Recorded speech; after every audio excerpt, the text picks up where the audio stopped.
Assalamualaikum warahmatullahi wabarakatuh. Salam sehat, salam hormat untuk Bapak dan Ibu semua yang saya sayangi. Semoga hari ini kita selalu diberi kesehatan, kekuatan, dan ketenangan oleh Allah SWT. Apa kabar Bapak dan Ibu di rumah? Mudah-mudahan selalu sehat, meskipun akhir-akhir ini hujan sering turun deras dan udara terasa lebih dingin. Saya akan berbincang dengan Bapak dan Ibu sebagai seorang dokter spesialis yang sehari-hari mendampingi pasien usia lanjut. Topik kita hari ini sangat penting karena sering terjadi diam-diam, tanpa disadari, bahkan sering dianggap masuk angin biasa. Padahal, saat hujan lebat, banyak penyakit pada lansia mulai muncul atau kambuh kembali. Dalam ilmu kedokteran, musim hujan adalah masa yang cukup berat bagi tubuh lansia. Sistem kekebalan tubuh menurun, suhu lingkungan berubah drastis, aktivitas berkurang, dan metabolisme tubuh melambat. Akibatnya, penyakit yang sebelumnya tenang bisa tiba-tiba muncul ke permukaan. Saya sering mendengar curhat pasien lansia yang datang dengan wajah lelah dan bingung. "Dok, setiap hujan deras, badan saya rasanya aneh.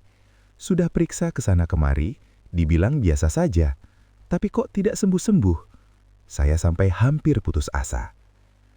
Setelah kami telusuri dengan lebih teliti, ternyata keluhan itu bukan satu penyakit, melainkan beberapa kondisi yang muncul bersamaan karena pengaruh cuaca hujan. Sebelum kita bahas lebih jauh, saya ingin menyapa dulu Bapak dan Ibu semua yang sedang menonton. Silahkan tuliskan di kolom komentar, Bapak dan Ibu menonton dari daerah mana.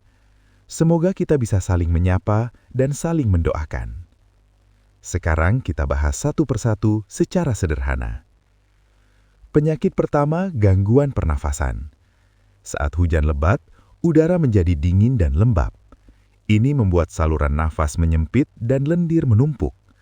Akibatnya, muncul batuk, sesak nafas, atau nafas terasa berat. Penyakit kedua, nyeri sendi dan tulang.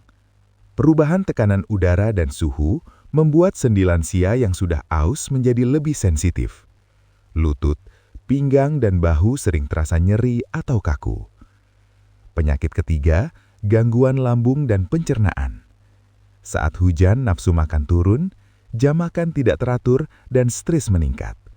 Ini memicu asam lambung naik dan menyebabkan perih, mual, atau kembung. Penyakit keempat, tekanan darah tidak stabil. Udara dingin menyebabkan pembuluh darah menyempit, sehingga tekanan darah bisa naik atau turun secara tiba-tiba. Penyakit kelima, infeksi tersembunyi. Misalnya infeksi saluran kemih atau infeksi ringan lain yang gejalanya tidak jelas, hanya lemas, menggigil, dan tidak enak badan. Penyakit keenam, daya tahan tubuh menurun dan kelelahan kronis. Lansia mudah capek, tidur tidak nyenyak, dan tubuh terasa lemah sepanjang hari. Pengobatan tentu harus disesuaikan dengan penyebabnya. Tidak cukup hanya minum obat masuk angin. Pemeriksaan sederhana seperti tekanan darah, gula darah, dan evaluasi pola hidup sangat membantu mencegah kondisi memburuk. Untuk pencegahan, ada beberapa pantangan penting. Hindari mandi malam dengan air dingin. Kurangi minuman dingin, kopi berlebihan, dan makanan berminyak. Jangan memaksakan aktivitas berat saat tubuh sudah lelah. Dan jangan begadang.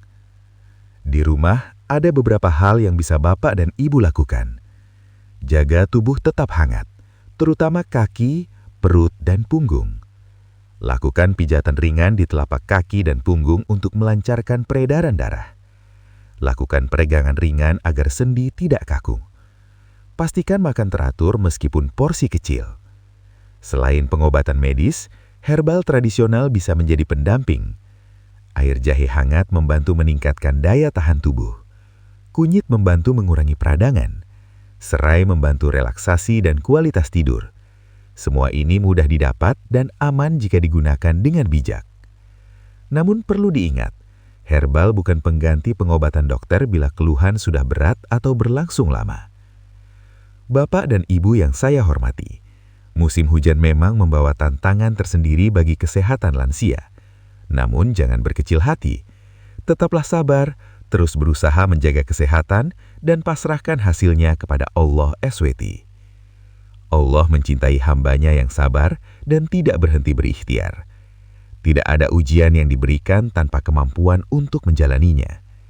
Semoga apa yang saya sampaikan hari ini bermanfaat dan menjadi pengingat bagi kita semua. Wassalamualaikum warahmatullahi wabarakatuh. Semoga Allah selalu memberi kesehatan, perlindungan, dan umur panjang yang berkah untuk Bapak dan Ibu semua.